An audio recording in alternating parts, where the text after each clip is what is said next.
تو دیانتداری سے ایمانداری سے صاحب ہمارا کام ہے آپ تک پیغام میں پہنچانا، آپ کا کام ہے سننا، بچوں کو سنانا، بیٹیوں کو سنانا۔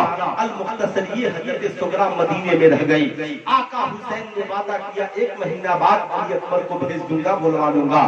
آقا حسین چھوڑ کر کے مکہ چلے گئے۔ صاحب مکے کی زمین بھی آقا حسین کے لیے تنگ ہو گئی۔ حج کا زمانہ تھا، حج چھوڑ دیا، میدان کربلا پہنچ گئے۔ ساری باتیں آپ جانتے ہیں، میں ادھر جانا نہیں چاہتا، میں جہاں پہنچنا چاہتا ہوں ذرا اسے غور سے سنیے گا۔ میرے آقا حسین صاحب راستے میں ہے، حور ابن ریاحی کا قافلہ ہے، حور ابن ریاحی کی فوج آتی ہے، امام حسین کے راہ کو روک دیتی ہے۔ آقا حسین آپ کو کہیں جانے نہیں دیا جائے گا، یا تو یزید سے معاملات طے کرے یا کربلا چلنے کو تیار ہو جائے۔ امام حسین نے کہا میں تو کربلا جانے کے لیے ہی آیا ہوں صاحب، لیکن پھر کیا تھا، امام حسین کا قافلہ کچھ دور جا کر کے ٹھہر جاتا ہے، خود ابن ریاحی کا قافلہ بھی کچھ دور جا کر کے ٹھہر جاتا ہے۔ آج قسمت نے انگرائی لی ہے، تاریخ نے کروٹ پلٹی ہے۔ آج پورے جہاں قافلہ ٹھہرا تھا پورے علاقے میں پانی کا کہیں نام و نشان نہیں ہے، پانی صرف ایک جگہ ہے اور وہ خیمہ حسین ابن علی کا ہے۔ آج یزیدیوں کو پیاس لگی ہے، پانی کا ایک قطرہ میسر نہیں ہے، سارے یزیدی حور ابن ریاحی کے پاس گئے، کہا آپ ہمارے قائد ہیں، آپ ہمارے لشکر کے امام ہیں، ہمیں پانی کی ضرورت ہے۔ کہا پانی تلاش کرو، کہا پانی کہیں نہیں ہے، پانی صرف ایک جگہ ہے، وہ خیمہ حسین ابن علی کا ہے، اگر پانی نہیں ملا تو ہم پیاسے مر جائیں گے، ہمارے جانور مر جائیں گے، اگر ہمیں پانی نہ ملا تو پھر ہم آگے نہیں بڑھ پائیں گے۔ حضرت حور ابن ریاحی مسکرائے، کہا او میرے ساتھیوں فکر نہ کرو، اگر پانی ہمارے خیمے میں نہیں ہے، پانی حسین ابن علی کے خیمے میں ہے، پھر تو کوئی پیاسا نہیں مرے گا، کوئی بھوکا نہیں مرے گا۔ ان لوگوں نے کہا کیوں؟ کہا اس لیے کہ تم نے یزید کو دیکھا ہے، ہم حسین ابن علی کو جانتے ہیں۔ کہا تم یزید کو دیکھ کر قیاس لگا رہے ہو، یہ یزید نہیں یہ حسین ہے، وہ یزید ہے جو لوگوں کو پانی نہیں پلاتا، یہ حسین ہے جن کے ماں کے دروازے سے کوئی بھیکاری واپس نہیں آتا، یہ حسین ہے جن کے بابا قرض لے کر غریبوں کو کھلایا کرتے ہیں، چل جاؤ ان سے پانی مانگو، حسین پانی ضرور دیں گے۔ یزیدیوں نے کہا حور ابن ریاحی کیسی باتیں کر رہے ہو، ہم جس سے لڑنے کے لیے آئے ہیں وہ ہمیں پانی دے گا، ہم جس کے مقابلے میں آئے ہیں وہ ہمیں پانی دے گا۔ حور ابن ریاحی کہتے ہیں مانگ کر تو دیکھو۔ یزیدی دوڑے دوڑے گئے، کہا آقا جی ہم آپ کے پاس پانی کے لیے آئے ہیں۔ آقا حسین مسکراتے ہوئے نکلے، کہا پانی ہے، پانی کی ضرورت ہے؟ کہا آقا ہم سب پیاسے ہیں۔ کہا کتنے ہو؟ کہا آقا پورے لشکر میں پانی کا ایک قطرہ نہیں ہے، ہم اور آپ ہوتے تو کہتے لڑنے ہم سے آئے ہو اور پانی ہمیں سے اب اور آپ موقع غنیمت سمجھتے، مگر سنو بڑے لوگوں کا نظریہ بھی بڑا ہوتا ہے، بڑے لوگوں کا اخلاق بھی بڑا ہوتا ہے۔ تبھی تو ہمارے امام نے لکھا کہ کون دیتا ہے دینے کو منہ چاہیے، دینے والا ہے سچا ہمارا نبی۔ سارے اونچوں سے اونچا سمجھیے جسے، اونچوں سے اونچا ہمارا نبی۔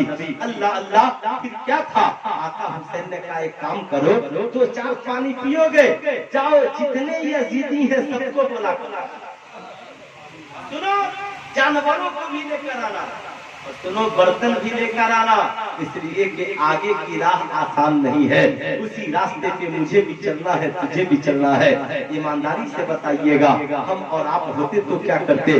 ہمارا اور آپ کا حال تو یہ ہے کہ ہم اپنے گھر میں اپنی ماں کو بہترین پانی پلانے کو تیار نہیں، اپنے غریب بھائی کو بہترین کھانا کھلانے کے تیار نہیں، اپنے پڑوسی کے ساتھ ہمارا معاملہ اچھا نہیں، لیکن حسین کا حال یہ ہے کہ دشمنوں کو پانی پلانے کے لیے بلا رہے ہیں۔ آج حال یہ ہے کہ شاعر صاحب، میں کسی شاعر کی شکایت نہیں کر رہا ہوں، شاعر صاحب جب منقبت حسین پڑھیں گے تو نوٹوں کی گڈیاں اڑا دے گا، اور باپ بیمار پڑے گا تو علاج